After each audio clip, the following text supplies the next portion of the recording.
Amém. Vamos, nesse momento, ter a nossa mensagem. E eu quero chamar a irmã Teresa, que ela nós vamos fazer uma mensagem em dueto. E o que significa isso? Que a gente vai estar unindo aqui a escola bíblica dominical com a mensagem. Então a irmã Teresa vai trazer uma primeira parte aqui sobre Romanos. Esse é o livro dessa semana que nós estivemos lendo. Então nós vamos trazer essa mensagem em Romanos, tá bom? Teresa? Amém, amém, amém. Vamos orar um instantinho. Vamos orar. Senhor Deus, amado Pai, muito obrigado por este momento, Senhor, em que vamos pensar um pouco, Senhor, sobre a Tua palavra. Vamos refletir, Senhor, no que ela nos ensina. Deus, o livro de Romanos é um livro especial, é um livro denso, mas, Deus, nós cremos que Tu tens algo especial para nós hoje, para acalmar o nosso coração, para falar conosco, para nos instruir, Senhor, para nos dar, Senhor, a direção para a nossa semana. Obrigado, Jesus, em nome de Jesus. Amém e amém. Bem, então, a nossa mensagem hoje será: na tribulação e na esperança, o amor, né?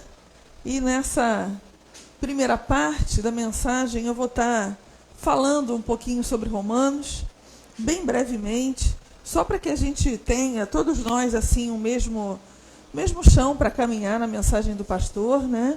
Então a gente sabe que Romanos é o 6º livro do Novo Testamento, é a primeira e a mais longa carta apresentada de Paulo no Corpus Paulino, né?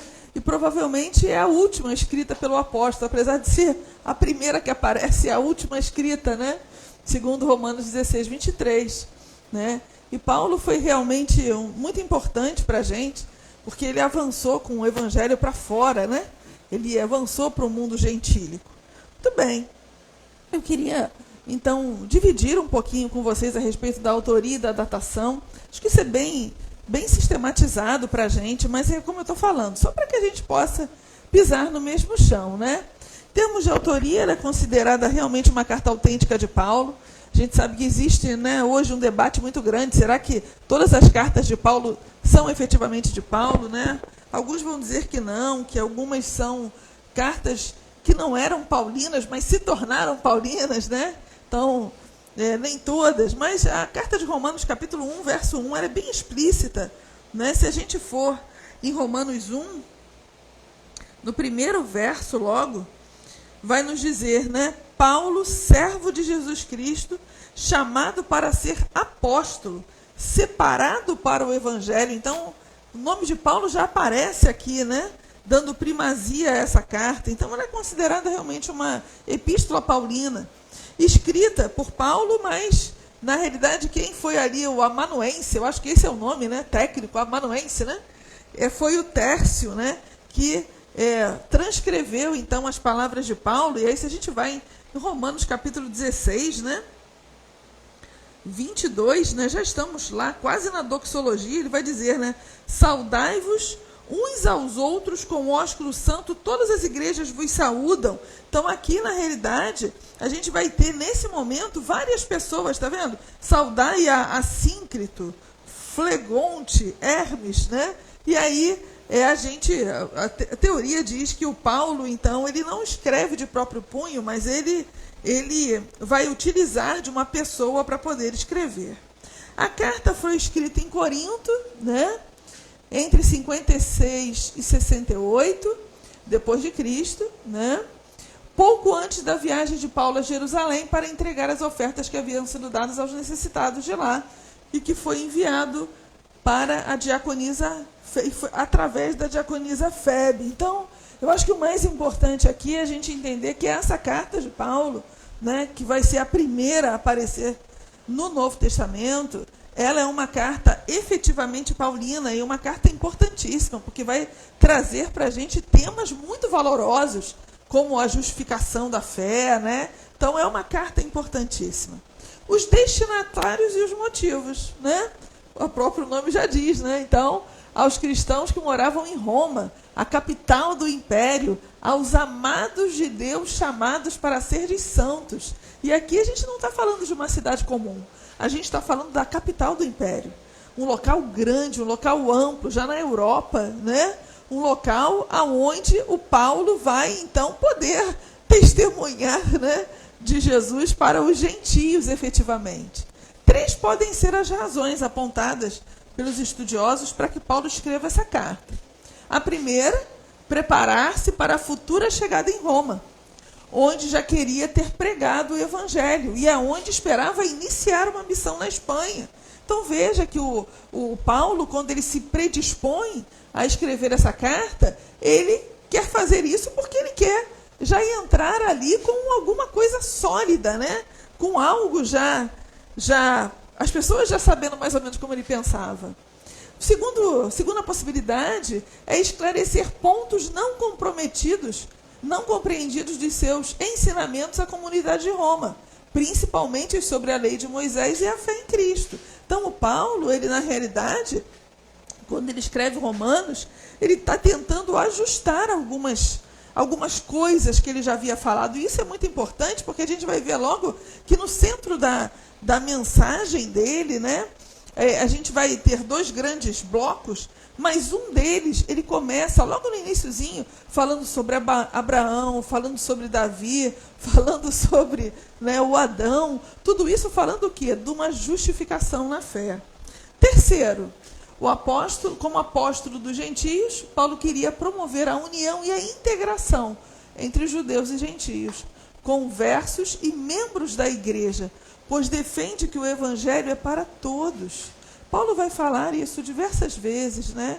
Que o evangelho, ele pode ser primeiro para o judeu, mas depois ele também é para o grego. E eu acho que o grande desafio do Paulo foi tentar fazer com que judeus e gregos entendessem a importância um do outro, né? Quando conversos a Cristo. Não precisava ter aquela briga da justificação, né, pela fé, de judeus tendo que obrigar os gentios a virar judeus para depois se converter. Isso na cabeça de Paulo não existia, porque o que valia era a circuncisão do coração. Então, um dos motivos, vamos dizer, os estudiosos, que levou Paulo a escrever Romanos é esse, né? Tentar fazer com que essa igreja, que agora estava na Europa, que ela realmente pudesse fazer uma integração entre esses 2 povos alcançados pelo amor de Deus, né? Estrutura e conteúdo, muito simples, né? Nós vamos ter uma introdução e 2 blocos, o Evangelho da Salvação e o Evangelho na Vida, né? E a conclusão. E essa carta, ela é uma carta escrita realmente bem respeitando as regras, né, das cartas que eram escritas antigamente, e isso a gente pode ver na introdução e na conclusão dessa obra. A introdução dela é muito interessante porque ela segue bem à risca, né? Como eram as cartas que circulavam naquela época. Então, no mundo greco-romano, escrever uma carta usando o amanuense era uma prática comum e servia para diversos fins, né? Então, olha lá, fazer pedidos a um superior, dar ordens a um subordinado, manter relacionamentos. Os ricos mandavam cartas para os escravos, os pobres para os amigos, o império para os seus agentes. Então era normal. A gente está em Roma, um lugar, né, helenizado, um lugar culto, né? Então haviam cartas circulando. Talvez não com a profusão de hoje, mas dentro do possível, né, se tinha aí esse uso da escrita. E o esquema que o Paulo utiliza na sua introdução, a gente vai ler, ela segue bem as cartas que eram encontradas naquela época. Então, havia uma saudação com o nome do Paulo, reforçando sua autoridade apostólica, uma breve oração, a introdução de fato e depois o tema da carta. E é muito bacana a gente poder ler isso aqui bem brevemente, né? Eu acho que faz parte a gente ler um pouquinho antes de eu passar a palavra ao pastor. E ele vai dizer: Paulo, servo de Jesus Cristo, chamado para ser apóstolo, separado para o Evangelho de Deus. Então, ele está se apresentando, né? que ele antes havia prometido pelos seus profetas nas Santas Escrituras, acerca do seu filho, que nasceu da descendência de Davi, segundo a carne, e que com poder foi declarado Filho de Deus, segundo o Espírito de Santidade, pela ressurreição dentre os mortos. Jesus Cristo, nosso Senhor, pelo qual recebemos a graça e o apostolado, por amor do seu nome, para a obediência da fé entre todos os gentios, entre os quais sois também vós chamados para serdes de Jesus Cristo.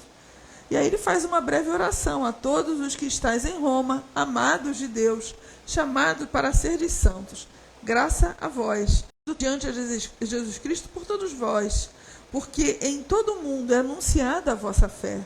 Pois Deus, a quem sirvo em meu espírito, no evangelho do seu Filho, me é testemunha de como incessantemente faço menção de vós, pedindo sempre em minhas orações que, afinal, pela vontade de Deus, se me ofereça boa condição para ir ter convosco, porque desejo muito ver-vos para vos comunicar algum dom espiritual, a fim de que sejais fortalecidos, isto é, para que juntamente convosco eu seja consolado em vós, pela fé mútua, vossa e minha.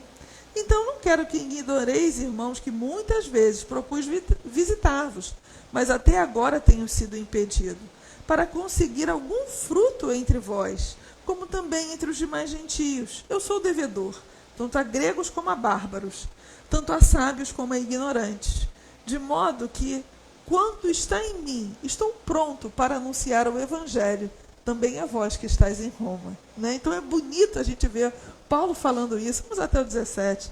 Porque não me envergonho do evangelho, pois é o poder de Deus para a salvação. Essa é uma parte que eu gosto muito, né? De todo aquele que crê, primeiro do judeu e também do grego, porque o evangelho é revelado de fé em fé, a justiça de Deus, como está escrito, mas o justo viverá pela fé. Aqui é uma referência a Abacuque, né? É muito bonito isso que o Paulo fala, né? Que o evangelho é o poder de Deus, é o dínamos, é a dinamite de Deus, né? Aquilo que vai implodir tudo, né? Para a salvação de todo aquele que crê. Né? Então essa introdução é uma introdução muito bonita do apóstolo Paulo, palavras fortes, né, que ele vai dizer aqui. E aí nós começamos então a primeira parte do livro, onde daqui a pouquinho, uns minutinhos, vou passar a palavra para o pastor. Porque o Paulo, nessa primeira parte aqui, ele vai falar do evangelho, né? Do evangelho da salvação. E aí ele vai apresentar para a gente 3 tipos de justiça. A primeira justiça é a justiça que é necessária. E aí a gente lê o Paulo falando que o homem, mesmo tendo a revelação natural, não se rende a Deus. Mesmo a gente podendo contemplar tudo que está aí, existem pessoas que não se tocam, que, puxa, tudo isso que foi feito por alguém inteligente, foi feito por alguém que realmente nos deixa assim abismados com as coisas, né? Depois disso, ele vai apresentar a justiça que é providenciada. Providenciada porque o próprio Deus se movimentou para que ela acontecesse. E aí a gente lê lá com Abraão, capítulo 4, de Romanos, do 1 ao 4, ele vai dizer, que diremos, pois, ter alcançado Abraão, o nosso pai segundo a carne? Porque se Abraão foi justificado pelas obras, tem que se gloriar, mas não diante de Deus. Pois, que diz a Escritura? Creu Abraão a Deus, e isso lhe foi imputado por justiça. Ora, ao que trabalha, não se lhe conta recompensa, senão dádiva, mas sim dívida. Então veja, o Abraão creu, por isso ele foi justificado. E o Paulo continua, com relação a Davi, né? Uma outra coisa que ele vai mostrar com uma justiça que é providenciada. Capítulo 4, do 6 ao 9. E aí ele diz, né? Assim também Davi declara bem-aventurado o homem a quem Deus atribui a justiça sem obras, dizendo, bem-aventurados aqueles cujas iniquidades são perdoadas e cujos pecados são cobertos. Bem-aventurado o homem a quem o Senhor não imputará o pecado. Vem, pois, esta bem-aventurança sobre a circuncisão somente, ou também sobre a incircuncisão. Ou seja, é só para os judeus ou vem para a gente também, né? Para o grego também. Porque, dissemos, Abraão foi imputada a fé como justiça. A fé. Então aqui é a fé de Davi que também vai possibilitar isso. E por fim ele vai usar o Adão. Isso é uma coisa muito interessante, né? Capítulo 5, do verso 12 ao 21, ele vai falar do Adão. Vamos ver o que ele vai dizer do Adão, capítulo 5, verso 12. Portanto, assim como por um só homem entrou o pecado no mundo, e pelo pecado a morte, assim também a morte passou a todos os homens. Portanto, todos pecaram. Porque antes da lei já estava o pecado no mundo. Mas onde não há lei, o pecado não é levado em conta. No entanto, reinou a morte desde Adão até Moisés, mesmo sobre aqueles que não pecaram, à semelhança da transgressão de Adão, o qual é a figura daquele que havia de vir. Mas não é assim o dom gratuito como a ofensa. Porque se pela ofensa de um homem muitos morreram muitos, né? Muito mais a graça de Deus e o dom pela graça de um homem, Jesus Cristo, abundou a muitos, né? Também não é assim o dom como a ofensa, que veio por um só pecado, um só que pecou. Porque o juízo veio, na verdade, de uma só ofensa para a condenação, mas o dom gratuito veio de muitas ofensas para a justificação. Que coisa bonita, né? Que dualidade incrível Paulo vai nos falar. E aqui ele fala sobre o Adão, ele peca. Mas, ora, ao mesmo tempo em que o Adão peca, Jesus vem com a sua graça redentora e redime a todos, né? E é nesse momento que ele vai falar entre a justiça, que é para a salvação, a graça, que é para a salvação, que entra a mensagem do pastor dessa noite, né? Que é um título bem bacana, na tribulação e na esperança o amor, porque é isso mesmo, né? Eu acho que Paulo, isso resume a vida do Paulo, seja na tribulação das perseguições ou na esperança dele estar livre, podendo pregar, o que ficou para o Paulo foi o amor por Deus, o amor pelo Senhor, amém? E aí eu passo para o pastor, essa palavra aqui, né? Tema difícil, né? Amém?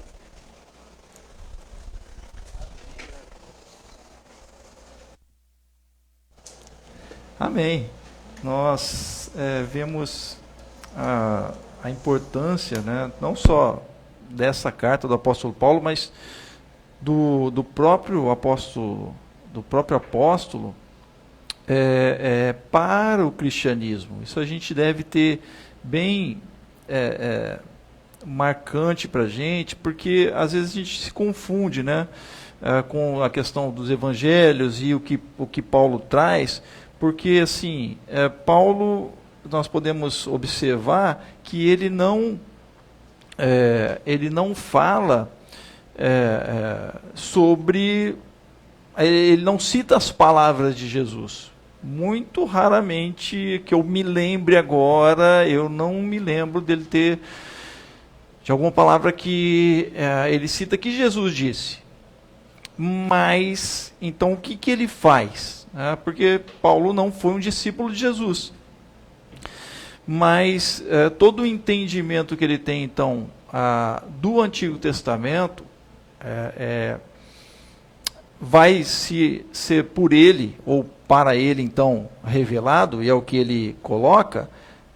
Deixa eu colocar aqui, só um instantinho só. Vai ser por ele colocado que ele teve, então, a revelação de Deus.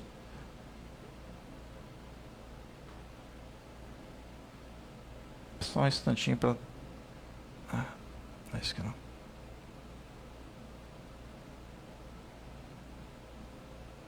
Isso.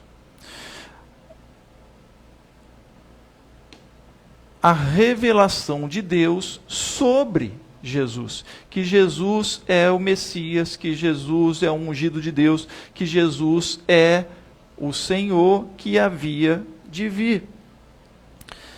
E aí, então, com todo o conhecimento que ele tem das Escrituras, e quando eu falo Escrituras, é do Antigo Testamento, os profetas, o Pentateuco, os 5 livros ali de Moisés. Então toda esta leitura, todo esse conhecimento que o apóstolo Paulo tem das Escrituras, ele vai ver nelas a revelação de Jesus, a revelação do Messias, que é Jesus.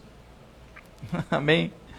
Então, nos evangelhos, nós vemos os relatos dos evangelhos, como por exemplo em Lucas, lá, quando Jesus, após a ressurreição, ele vai estar com alguns discípulos, ele vai acompanhar, aparecer para alguns discípulos que estavam num caminho de Emaús, uma cidade próxima de Jerusalém. E aí então diz o texto que ele começa, os discípulos falam, você não sabe das últimas que aconteceram em Jerusalém, da morte de um que era muito poderoso, fazia feitos, né, em Deus e tudo mais, e pregava, né, não como os escribas e fariseus, mas ele tinha uma palavra, tudo mais. Então ele fala de Jesus o Nazareno, só que Jesus não se apresenta para eles. E diz o texto então que quando eles chegaram no local, né, eles vão ter os seus corações ali, Jesus vai partir o pão e vai desaparecer, né? E aí eles vão dizer, olha, você viu como ardiam os nossos corações quando ele explicava, né, Jesus foi explicando no caminho para eles, desde Moisés, desde o Pentateuco, como que havia de vir o Messias.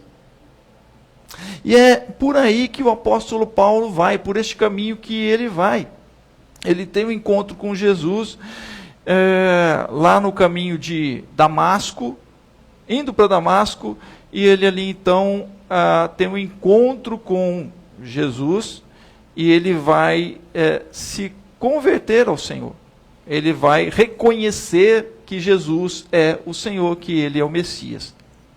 E aí então nós vemos justamente que nesta carta aos Romanos, ela é considerada pelos teólogos um tratado evangélico, um tratado teológico, um tratado teológico. Jesus não fundou o cristianismo. Né? Se alguém fala, não, porque Jesus não fundou nenhuma igreja, isso é verdade. Jesus não fundou o cristianismo, isso é verdade.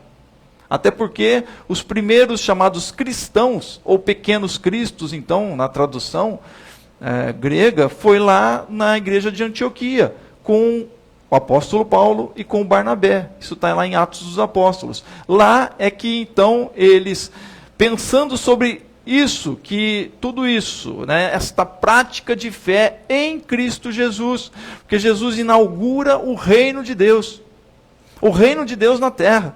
Amém? Até então o povo de Deus recebeu a missão, digamos assim, de proclamar o Deus de Israel. Mas isso acabou acontecendo, ou não acontecendo. E aí Jesus vem e proclama o reino de Deus, e a franquia, ou a abertura do reino de Deus a todos, não só o seu povo, mas a todos. O João vai dizer isso. Ele veio para os seus, mas os seus não receberam. Agora todos quanto receberam se tornaram filhos de Deus. Porque isso então era algo que os judeus se orgulhavam, porque eles eram filhos de Deus através da fé de Abraão. Através de Abraão, que creu em Deus, na promessa de Deus, enfim. E aí o apóstolo Paulo vai trazer justamente nesse capítulo 11, no qual a irmã Teresa leu, fala um pouco de Abraão, e em outros pontos também ele vai falar sobre Abraão, sobre a fé de Abraão. E aí é uma grande luta que às vezes acompanha hoje os cristãos, as obras ou a fé. Então, alguns grupos cristãos vão dizer, não, olha, você pode perder a salvação se você fizer determinadas coisas. A palavra de Deus diz para que a gente não peque, mas estamos no pecado. Mas se pecar, João vai dizer isso nas suas cartas.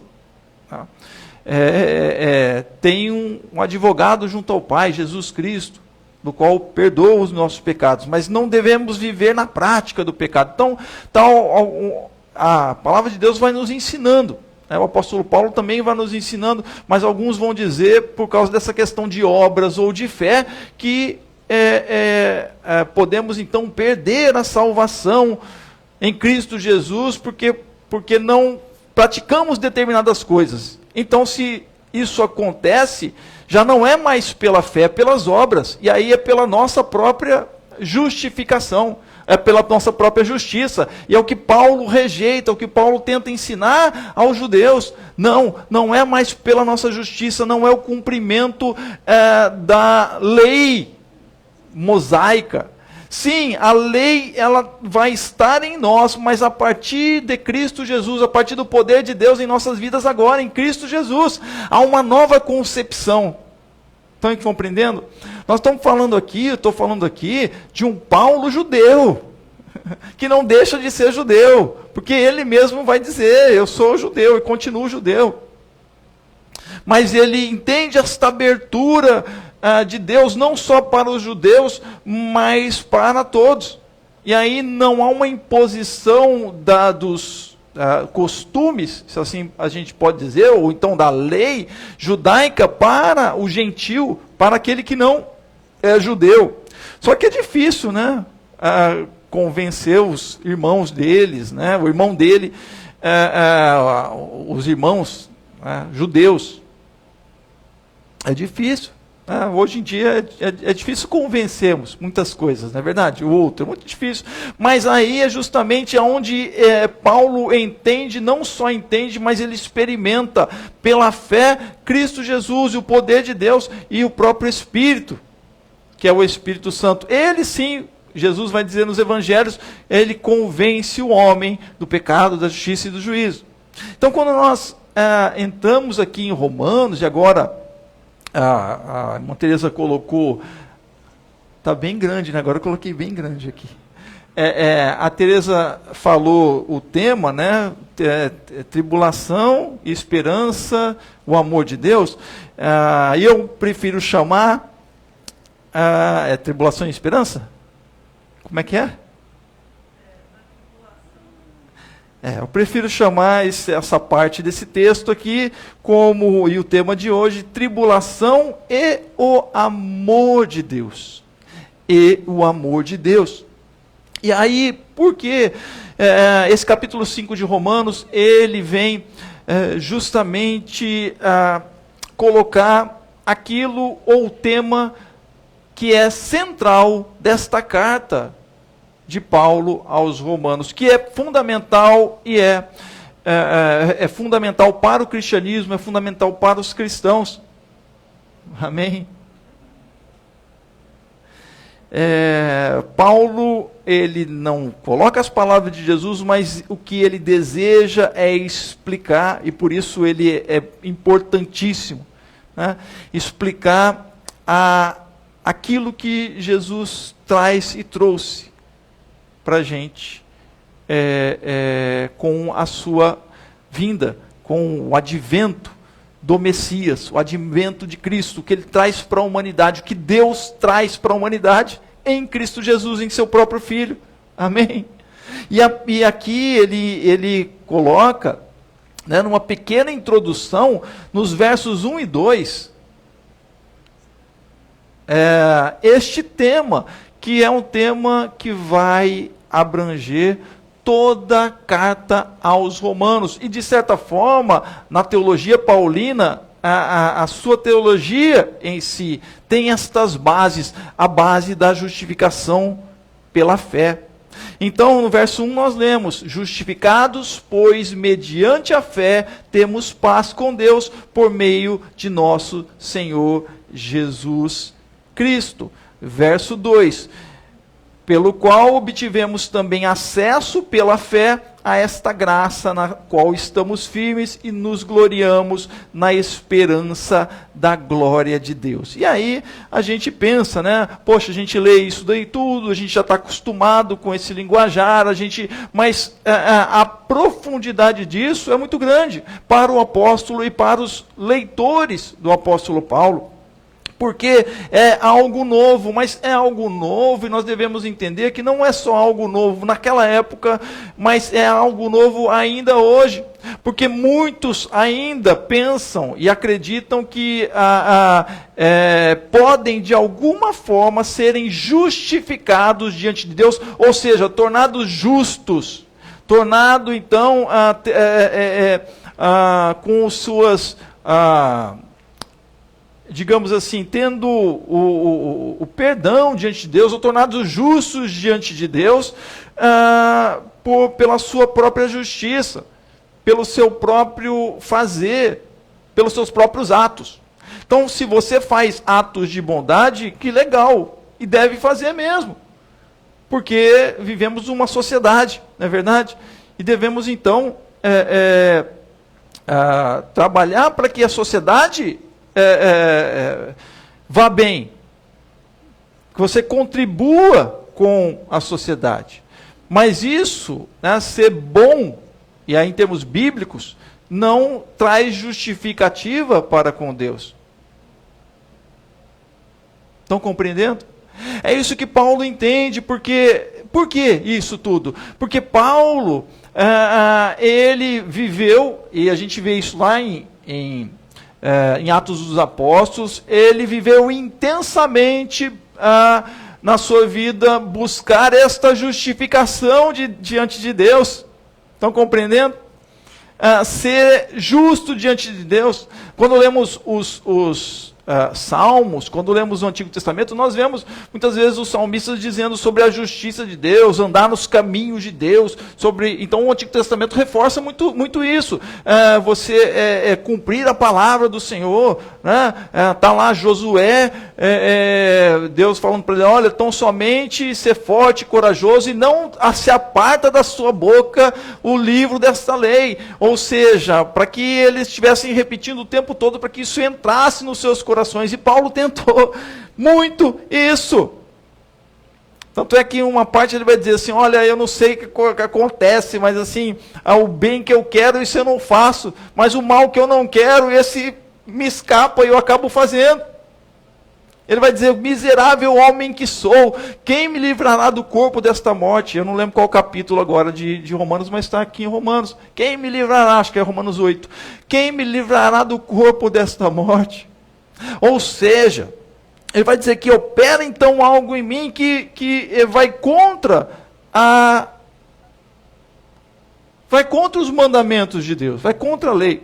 E muitas vezes a gente tem coisas que operam dentro de nós realmente que vai contra a lei de Deus, vai contra as leis, né? As leis, as nossas leis, não é verdade? As nossas leis civis, nossas leis penais, e assim é o homem. Mas, o que ele fala então, é que agora ele experimenta esta justificação, que não depende dele, mas depende da fé, do crer em Deus, do crer em Jesus. Por isso ele vai dizer, justificados, agora sim, eu sou justo diante de Deus. Mas não por mim mesmo, não pela minha própria justiça, não porque eu faço, não porque se eu sou bom, não por causa disso, se eu faço atos de bondade, mas porque é pela fé. E se é pela fé, temos paz com Deus. Esse era um desejo do apóstolo Paulo, essa paz com Deus, tão desejada, por meio de nosso Senhor Jesus Cristo.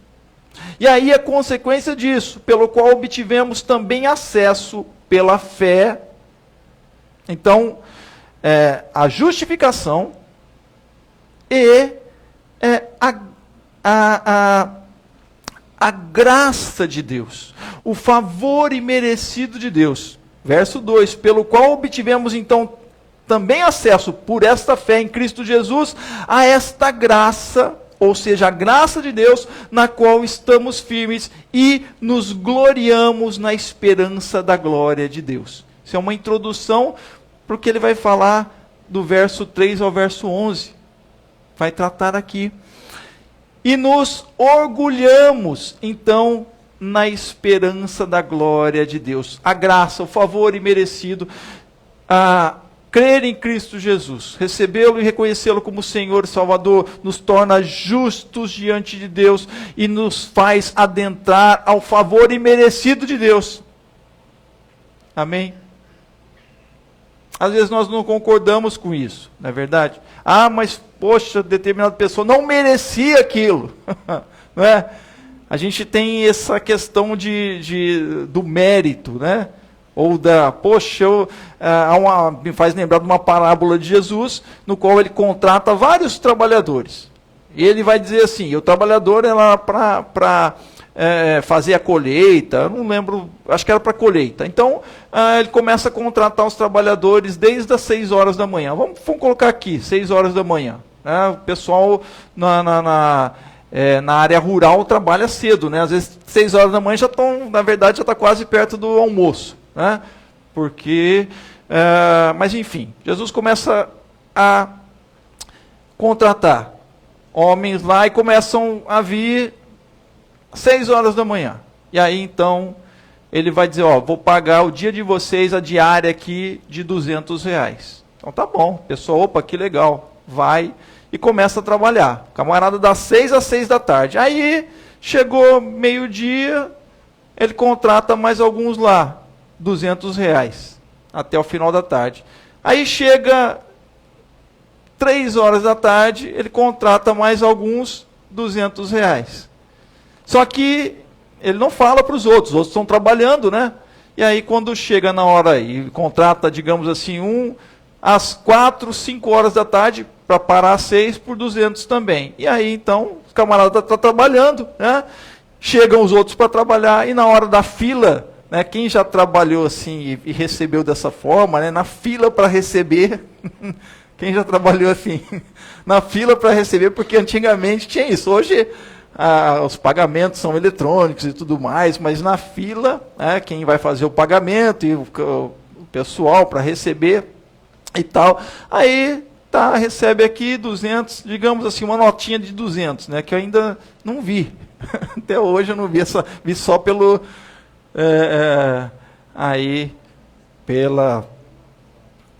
só eletrônica. E aí então uma notinha de 200. E aquele camarada que recebeu, que foi o primeiro a receber, né, o das 6 horas da tarde, recebeu 200. Só que ele vê que os camaradas que vieram depois estão recebendo 200 também.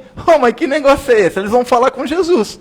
Vão falar com Jesus? Não, vão falar com o Senhor, né? Jesus contando essa parábola. E aí? Mas que negócio é esse?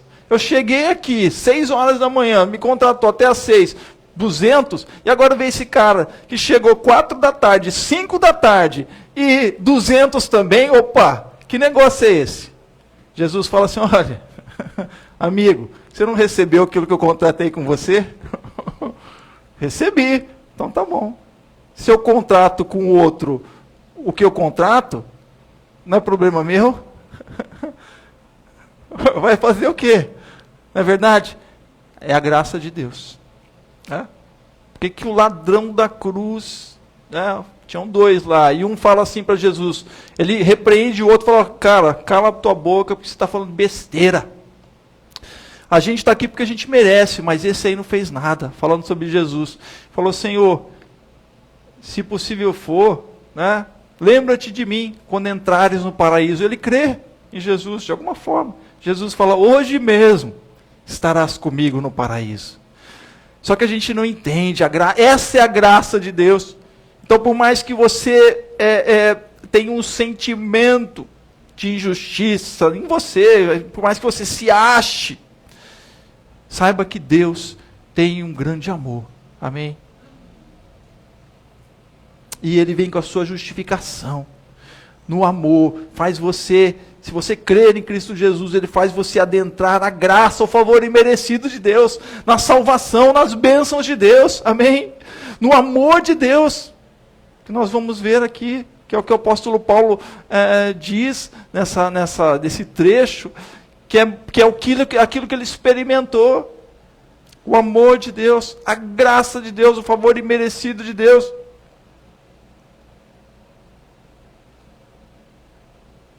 E aí eu posso me orgulhar na esperança da glória de Deus. Amém?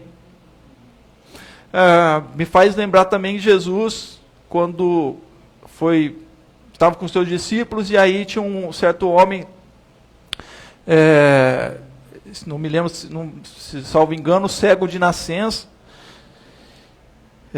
Ele tinha lá uma deficiência, e os discípulos começaram a perguntar: Senhor, que negócio é esse? Quem pecou para que ele estivesse nesse estado?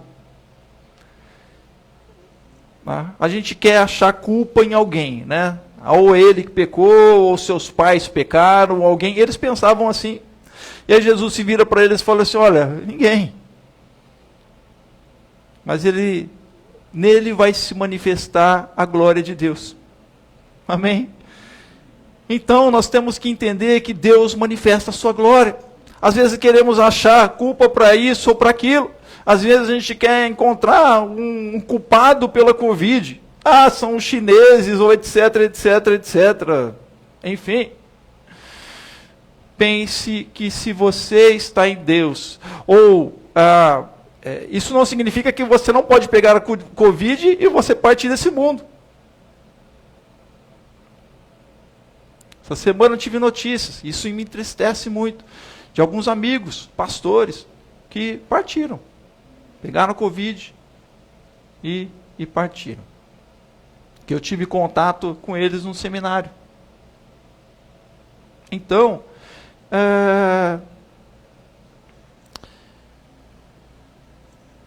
mas significa que podemos nos orgulhar, e você pode se orgulhar da esperança da glória de Deus. Amém? Essa é a grande diferença. A glória de Deus que pode se manifestar aqui, neste mundo. Amém? Mas que pode, na verdade, e esta é a certeza do apóstolo Paulo, que ele vai expor aqui nesse capítulo, e essa introdução que eu estou fazendo é justamente isso, nesse capítulo até o verso 11, que vai se manifestar de maneira eterna, com Deus, na glória de Deus. Amém? E qual é a diferença, então, disso? É que se nós pertencemos a essa graça, estamos nela, e se nós partilhamos esta fé, e as coisas de Deus, e o Espírito de Deus, e a manifestação do Senhor em nossas vidas, isso que nós sentimos, isso que nós temos em nossos corações, haverá uma continuidade disso. Amém? Essa é a diferença do mundo. Não sei como vai ser o céu, né? Ninguém sabe. Há algo que se fala no Apocalipse, com ruas de ouro, etc, etc, etc. E há muita especulação, mas que eu tenho a certeza de que será um lugar de paz. Amém? De paz. Paz com Deus. De amor. De sentimento de amor, onde Deus enxugará dos seus olhos toda lágrima. Amém? É isso. E aí então Paulo fala, né? Ele começa muito bem a introdução, e que legal, mas ele chega num ponto que ele diz sobre a tribulação. E o que é a tribulação então? E ele diz, e não somente isso, nós nos orgulhamos então da esperança da glória de Deus. Amém. Que glória, que bênção, não é verdade? Alguns crentes só querem se orgulhar da esperança da glória de Deus. E há um triunfalismo aí muito grande que é perigoso. Devemos tomar cuidado com isso. Porque o próprio apóstolo Paulo diz, e não somente isto, mas também nos gloriamos, ou seja, nos orgulhamos nas tribulações. E a gente está vivendo um momento de tribulação. Não é verdade? O que é tribulação? Essa palavra no latim, tribulum, que se referia a um instrumento onde o agricultor romano usava para debulhar o milho, enfim. E aí então, esta palavra, vem do tribulum, deste instrumento e que também tem a conotação, então, do sofrimento. Né? De certa forma, aquele instrumento, quando debulhava lá, machucava, né? o milho. Então, a tribulação é algo de sofrimento. E quando Paulo fala sobre isso, é justamente as tribulações em permanecer nesta graça na qual estamos firmes, como ele disse no verso anterior. E isso muitas vezes nós vamos enfrentar tribulações, mas devemos nos orgulhar nas tribulações, em momentos de dor e sofrimento. Sim, porque então, como responder, por exemplo, poxa, né, vários cristãos estão partindo. Né? Hoje eu ouvi um negócio que o irmão Lázaro, né, que era um cantor, ele faleceu mesmo, né? Foi comprovado, porque depois me passaram um vídeo no grupo de pastores que ele tinha, que era o Magno Malta, né, que tinha dado uma palavra que ele não tinha falecido, mas isso foi uma notícia anterior, e ele estava hospitalizado e ele realmente, né, ele veio a óbito. E era um cantor conhecido e que muitos gostavam dele, o irmão Lázaro. Então o irmão Lázaro não ressuscitou, ele partiu para a glória mesmo.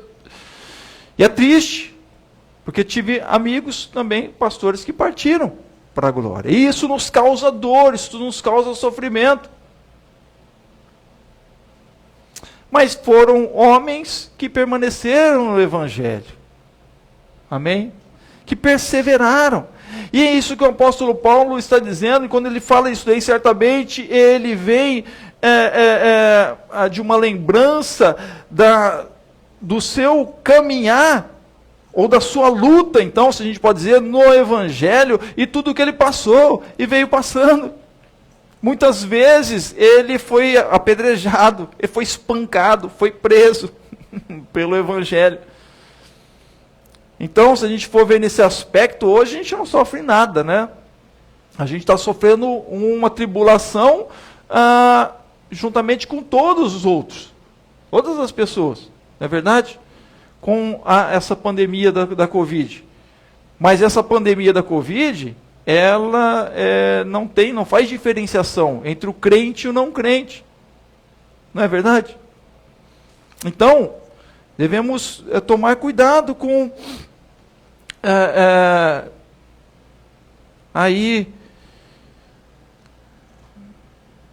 composições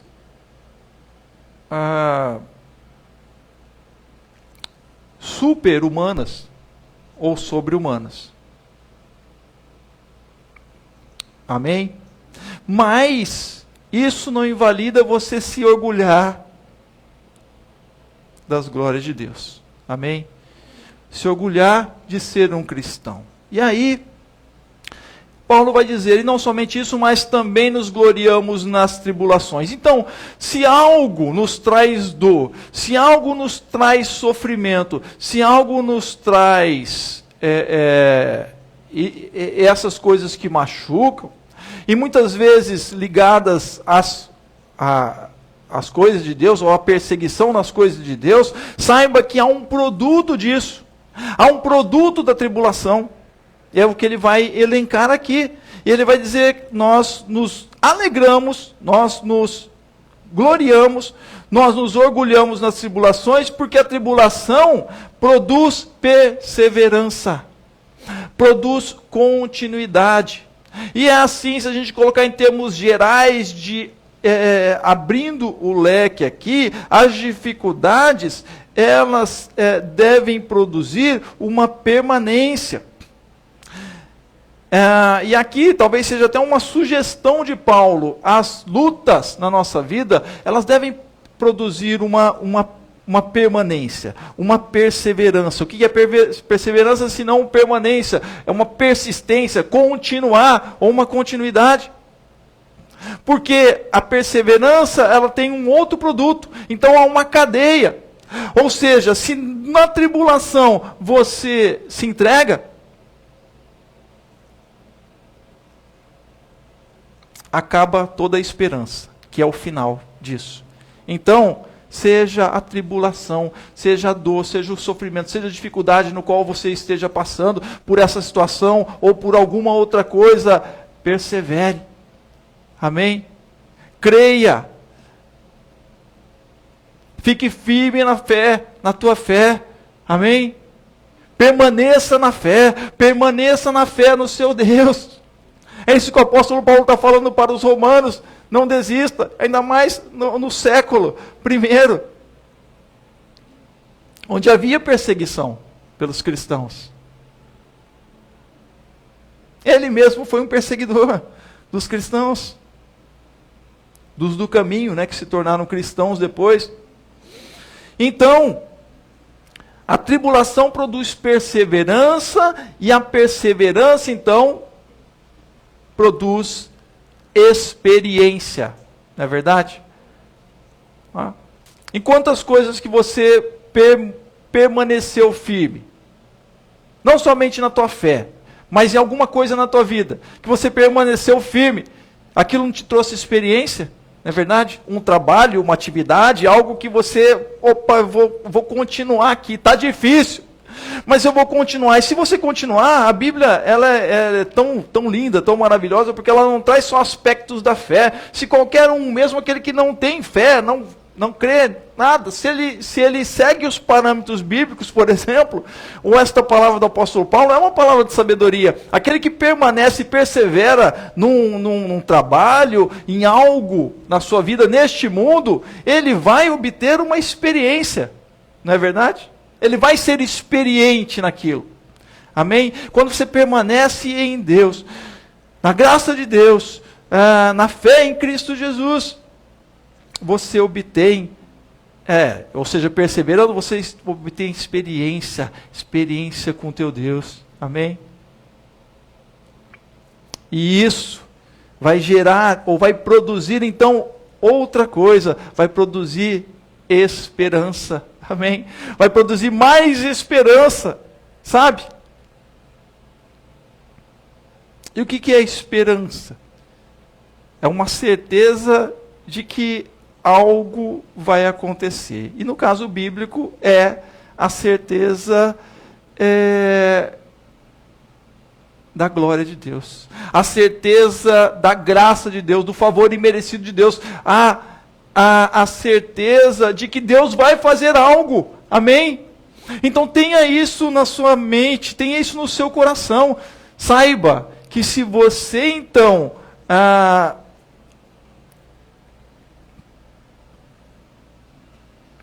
se alegra, né? se gloria nas tribulações, isso não é masoquismo. Né? Claro que a gente sofre, mas algo está sendo produzido na sua vida. Então, fique firme, persevere, porque a perseverança vai trazer experiência para a tua vida e vai produzir esperança. E a esperança, que esperança é essa então, que o apóstolo Paulo vai dizer no verso 5? A esperança em Deus é aquela que não decepciona, no mundo não. A gente fala, tem um dito popular que diz que a esperança é a última que morre, né? A esperança nunca morre, ou a esperança é a última que morre, né? Tadinho. Porque na verdade essa esperança no mundo não é algo que se espera como algo que vai de fato acontecer. Mas essa palavra aqui que o apóstolo Paulo usa no grego tem a conotação de que é algo concreto em Deus. E por isso ele diz que a esperança não nos decepciona, não nos deixa decepcionados. Amém? A esperança em Deus não decepciona. Sabe por quê? E ele vai responder. Ela não decepciona porque ela transborda o amor de Deus no coração.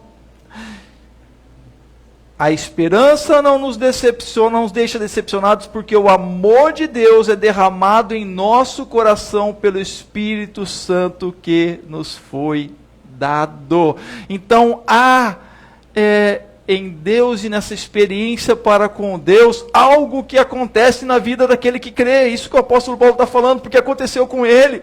Há algo de maravilhoso que no mundo, que o mundo não conhece. E o próprio Jesus vai dizer, olha, o mundo não conhece sobre o Espírito Santo de Deus, que Ele é quem derrama o amor de Deus no coração daquele que crê. Amém? É o único capaz. E esse amor tem uma diferença, que é somente somente é conhecido ser experimentado. Amém? É claro que quando o crente, com o seu coração transbordante do amor de Deus, opera em Deus, amém, atos da justiça de Deus para com as pessoas no mundo, amém, as pessoas experimentam um pouquinho do amor de Deus. Amém? Como nós cantamos, né? Somos teu povo, a tua igreja, né? Somos teus pés e tuas mãos. Jesus disse dos seus discípulos, para os discípulos, e para os discípulos dos discípulos, que eles seriam o sal da terra, ou deveriam ser o sal da terra e a luz do mundo. Amém? Manifestando a glória de Deus, manifestando o poder de Deus, manifestando o reino de Deus, manifestando o amor de Deus. Amém? Que é o que Jesus disse. Vocês creem no Pai e creem no Filho, Ele estará com vocês. E o amor de Deus. Então, e conhecerão que eu vim, e conhecerão o meu amor. Então, esta é a esperança de Deus, porque o amor de Deus, ele transborda nos corações, porque ele é derramado em nosso coração pelo Espírito Santo que nos foi dado. E aqui essa palavra, né, não é a melhor tradução aqui, mas o Espírito Santo que nos foi outorgado. Essa seria a melhor palavra, como de uma autoridade que outorga um poder. Amém? Deus outorgou sobre a sua vida um poder, o poder do seu próprio Espírito. Amém? Que não é para você ser um super, né? Quando eu falo super, eu lembro de um seriado que eu assisti, que está lá no Amazon Prime, chamado The Boys, né? Que faz uma crítica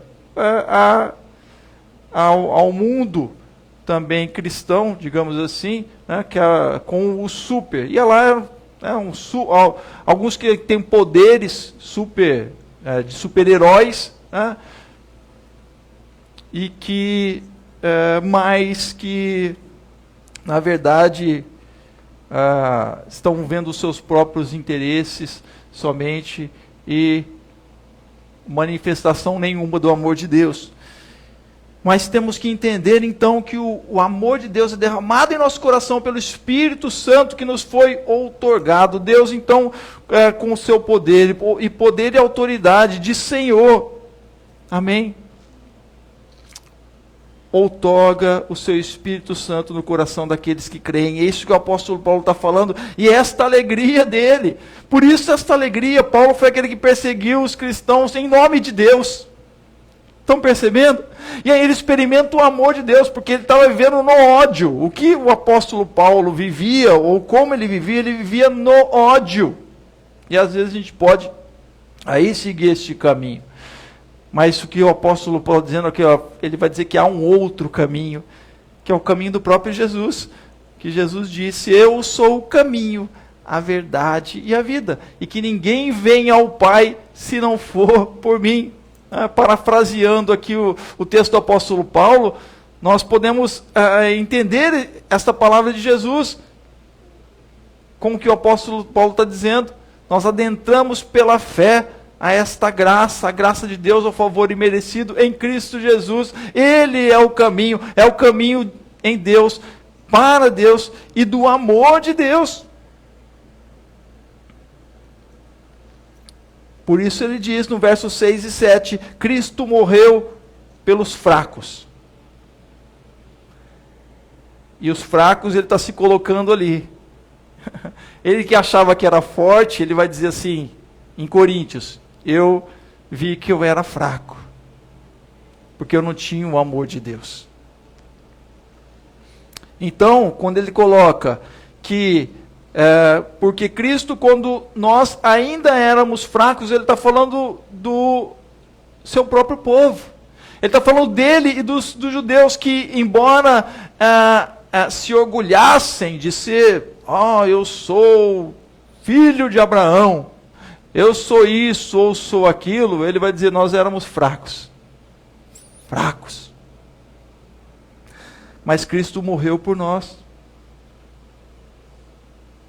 É só da gente lembrar das conversas de Jesus com os fariseus, que se opunham a Jesus, tentando fazer uma pegadinha, que não conseguiam ver que Jesus era o Messias, que Jesus era o Senhor, ver o amor de Deus, ver o poder de Deus ali, e eles contrapunham, porque eles estavam imbuídos da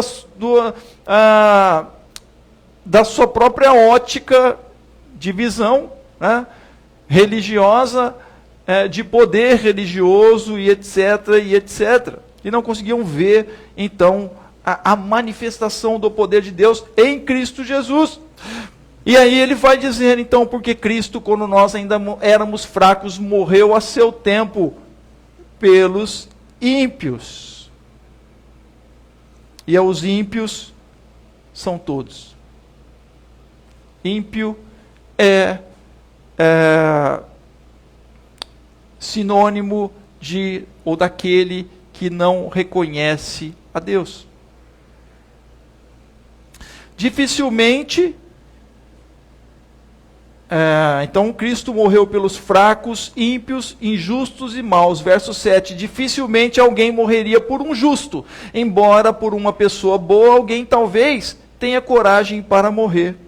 Então o que o apóstolo Paulo está dizendo é que Cristo morreu por nós que éramos fracos, os judeus, pelos ímpios que não conheciam a Deus, não queriam saber de Deus, pelos injustos e pelos maus. Mas que negócio é esse, né? Então é a justiça de Deus que se opera pela fé. Se Jesus morreu por todos esses, que legal, né? Jesus morreu. E como então obter essa salvação? É o que ele falou anteriormente. Como obter a justificação da impiedade, da maldade, da injustiça? Reconhecendo a justiça de Deus pela fé em Cristo Jesus. Amém? Por isso, a esperança em Deus não decepciona. E aí, ele faz um convite. Ele faz um convite para que então...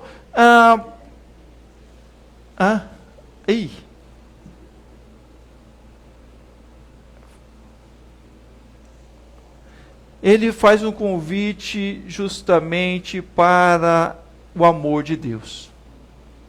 Por isso, estamos vivendo em tribulação? Estamos. Muitas vezes não diretamente com a gente, mas pessoas estão, né? Pessoas que não conhecemos, mas pessoas que conhecemos, pessoas que chegamos a conhecer, pessoas que nos eram queridas, estão partindo. Às vezes estamos sujeitos a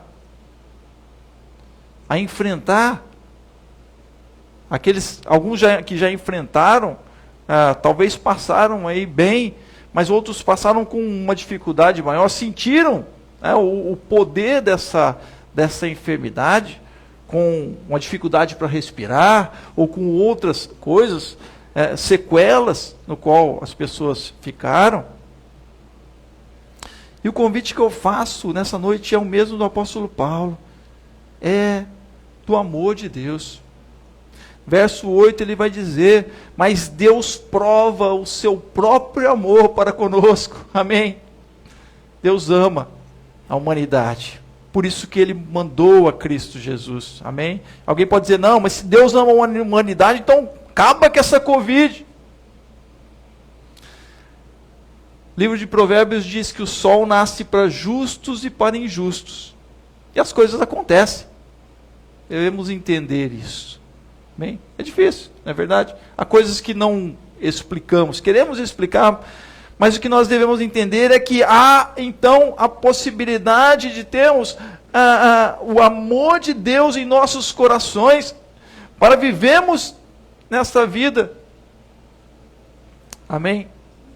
Com uma outra perspectiva de vida. É simples. Deus prova o seu amor para conosco, pelo fato de Cristo ter morrido por nós quando ainda éramos pecadores. É que ele engloba todos, né? Na questão do pecado como desvio da vontade de Deus. É isso. Ou como erro do reconhecimento de Deus. Mas como isso? Né? Porque o apóstolo Paulo era um camarada que cumpria ou queria cumprir toda a lei mosaica. Que negócio é esse, não é verdade? Olha só, olha que contradição a princípio. E ele vai dizer que eu era um pecador, não é verdade? Porque eu me desviava do plano de Deus, e ele entende. Deus, eu me desviava do próprio amor de Deus. Então não se desvie do amor de Deus, que aí você então está incorrendo em erro para com Deus e em pecado para com Deus, desviando do amor de Deus. Deus ama, mas este amor exige uma entrega ou uma renúncia ao próprio eu, no sentido de reconhecimento de Jesus como Senhor e Salvador. É simplesmente isso. Esta é a providência do amor de Deus. Reconhecendo isso, reconhecemos que somos aqueles que devemos então nos voltar para Cristo, voltar para o amor de Deus. Deus prova o seu amor para conosco pelo fato de Cristo ter morrido por nós quando ainda éramos pecadores. Logo, muito mais agora, verso 9, sendo justificados pelo seu sangue, seremos por ele salvos da ira. Então, aqui o apóstolo Paulo está falando para os romanos e para os cristãos romanos, judeus cristãos romanos, aqui que Deus então em Cristo Jesus faz justiça no sangue de Jesus. Ele se torna o próprio sacrifício.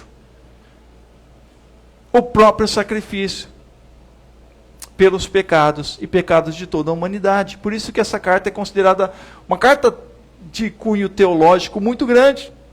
Verso 8, é provado em Cristo com a morte o sacrifício por pecadores. E no verso 9, Deus então, o amor de Deus é aquele que faz justiça no sangue do seu próprio Filho, no sangue de Jesus. Amém? Mas, e aí, que negócio é esse? Então, Jesus morre, né? Que negócio é esse? Que Deus é esse? Que manda o seu próprio filho para morrer? Que coisa é essa? Né? Eu falei daquele seriado, né, do The Boys, e tem uma hora que o camarada fala assim, lá para ele está numa feira cristã, e fala para o camarada e faz uma crítica dessa. Que negócio é esse? Não quero saber desse Deus, não, que manda o seu próprio filho para morrer, tudo mais. Só que ele para aí, né? Faz uma crítica. Que negócio é esse? Um Deus que entrega o seu próprio filho, que manda matar. Só que Deus ressuscita o seu filho, porque ele sai vencedor. Amém? Jesus venceu. E aí o apóstolo Paulo traz e fala da reconciliação e salvação na morte e vida de Cristo. Amém? Jesus morreu, mas viveu. E ele mesmo deu a sua vida, porque Jesus vai dizer, ele vai entender a sua missão, e ele vai dizer, o tempo todo, quando lemos os evangelhos, ele vai dizer, olha, avisa para os discípulos, olha, é importante que o grão de trigo caia na terra, seja enterrado e morra, para que gere muito fruto, para que dê muito trigo. Está falando dele.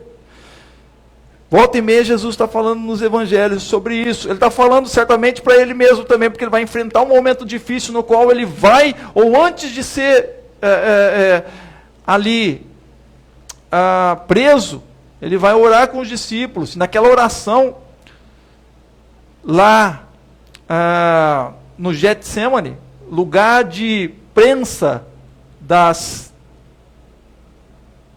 azeitonas, é até interessante, porque o Getsemane é o lugar de prensa das azeitonas, né? A pressão.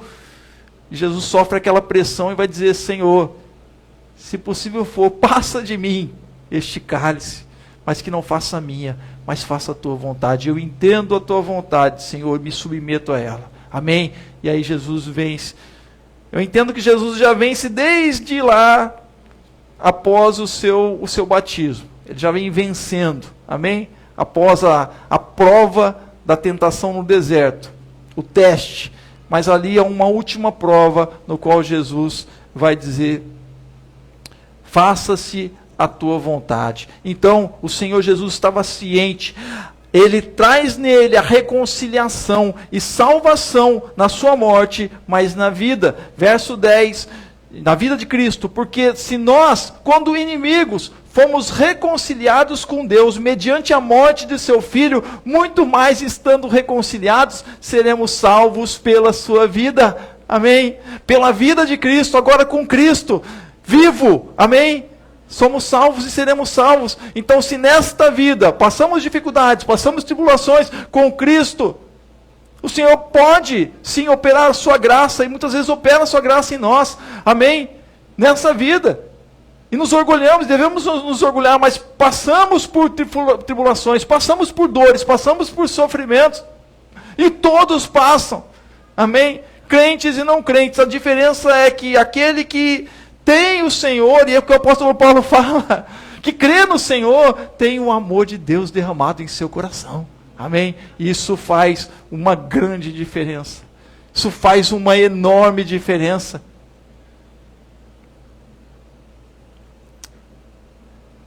Por isso, então, verso 11, e não apenas isso, e aí ele termina, justamente: nos gloriamos em Deus por meio de nosso Senhor Jesus Cristo, mediante o qual recebemos agora a reconciliação. Então, se orgulhe, amém? Porque você é reconciliado com Deus, amém? Peça que transborde no seu coração o amor de Deus pelo Espírito Santo, amém? Às vezes a gente está tão imbuído no mundo, as coisas do mundo, as coisas que nos envolvem, mas peça que o Senhor transborde do seu amor. Precisamos do amor de Deus derramado em nossos corações pelo seu Espírito Santo cada vez mais. Este mundo precisa do amor de Deus nos corações. Feche os seus olhos. Senhor, traz a justificação pela fé à sua vida. A tribulação tem produto, que é perseverança, experiência e esperança. E a esperança em Deus não decepciona. Ame ao Senhor. Feche seus olhos, Pai. Ó Deus, nós te louvamos, ó Pai, te agradecemos, Senhor, porque fomos reconciliados diante de Ti. Muito obrigado, ó Pai. A Tua palavra nos ensina através do apóstolo Paulo, que lutou em favor da compreensão da Tua mensagem, da obra do Senhor Jesus nesta terra. E muito bem, e fez muito bem, buscando ali o entendimento daqueles que conheciam a Escritura, a Tua palavra com profundidade, mas não só eles, a todos os homens, aqueles que nunca tinham ouvido falar do Deus de Israel, podiam então ter agora, após ter ouvido a mensagem, ter então a possibilidade de ter um encontro com o Senhor, de receber o Senhor em seus corações e experimentar o amor que o mundo não pode dar. O mundo um amor que o mundo não tem para dar, que é o amor de Deus, que é derramado, que é o amor de Deus em Cristo Jesus derramado nos corações daquele que crê e que se adentra a esta fé e que recebe a graça de Deus. Esta é a maior graça, é o maior favor imerecido do Senhor, o seu amor e o amor derramado no coração daquele que crê. Então, Senhor, olhe para os corações, olhe para cada coração, daqueles que oram comigo aqui, daqueles que oram comigo também de forma remota, e que cada um peça ao Senhor que derrame mais do seu amor, que encha mais do seu amor. Este é o poder de Deus, é o maior poder de Deus, é o amor. O Senhor venceu no amor, e o amor pode todas as coisas. Ó Senhor, que entendamos o seu amor, como é o seu amor, ó Deus, e Ele nos fortaleça de tal forma que passemos pelas dificuldades que forem, porque, ó Deus,